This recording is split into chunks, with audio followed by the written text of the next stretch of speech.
tem que ficar muito atento, porque as pessoas que têm TDAH, elas não têm sentimentos diferentes. O que elas têm é um funcionamento diferente. Então, são muitos pensamentos no cérebro numa velocidade muito maior. Isso acaba trazendo uma série de sensações. Sensações de inadequação, de que não consegue prestar atenção nas coisas, sensação de não consegue dormir, porque vai deitar e fica aquele turbilhão de pensamentos, de ideias. São pessoas que acabam se sentindo muito desconectadas nos ambientes, porque elas estão conversando e não conseguem prestar atenção no que o outro está falando, ficam apavoradas se alguém faz uma pergunta, porque elas podem estar perdidas. Isso é o que baseia a vida de quem tem TDAH. A procrastinação, essa questão de tipo assim, vou fazer aquilo, mas aí vem um outro pensamento e a pessoa adia aquela situação e ela vai se perdendo nesse turbilhão de pensamentos em ações que não vão ao objetivo. Então é muito comum a gente ver quem tem TDAH ou quem tem o eco da dispersão se perder no mundo, porque são pessoas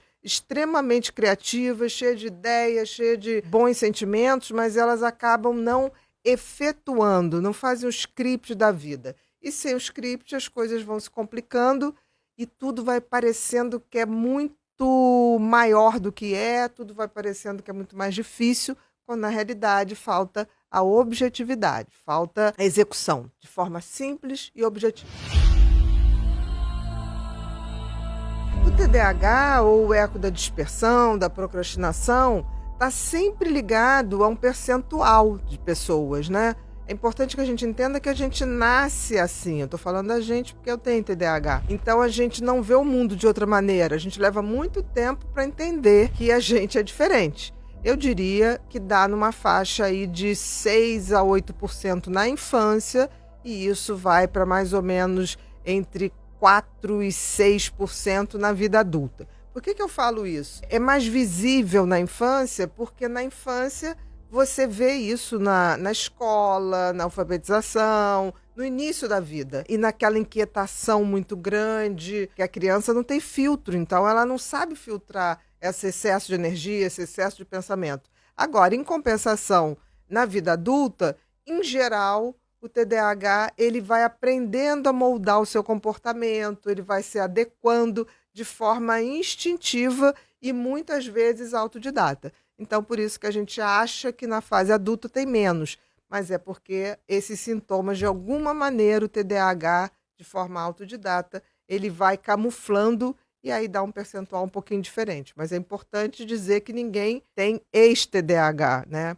É um tipo de funcionamento cerebral que acompanha a vida da gente por toda a vida. O que difere é como a gente lida com ele e como a gente vai transformar esse cérebro potente em algo produtivo e harmônico. Isso é o grande desafio.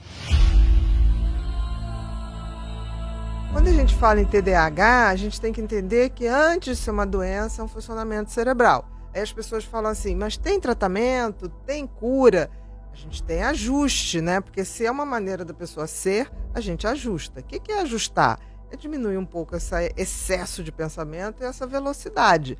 Existem tratamentos medicamentosos, existem suplementos que podem ajudar esses tratamentos, existem alimentações que podem privilegiar, existe higiene do sono, porque um TDAH tem que dormir bem, porque assim, se ele não dorme bem, ele levanta já cansado e exausto. Então, tudo vai ser elaborado para que a gente faça com que esse cérebro renda o máximo que ele puder. Existem outras técnicas mais modernas? Existem. Existem terapias que vão ajudar o TDAH a se pautar, a fazer o seu script diário.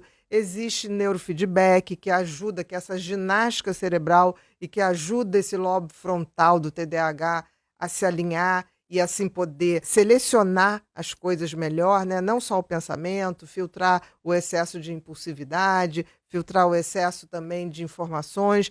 Existem muitos recursos, existe a estimulação magnética, existe. O que é que te atrapalha para a gente buscar sempre a melhor solução? É a hora de aprender a explorar todo o potencial dessa máquina incrível que é o seu cérebro. Hora de aprender a pilotar essa Ferrari.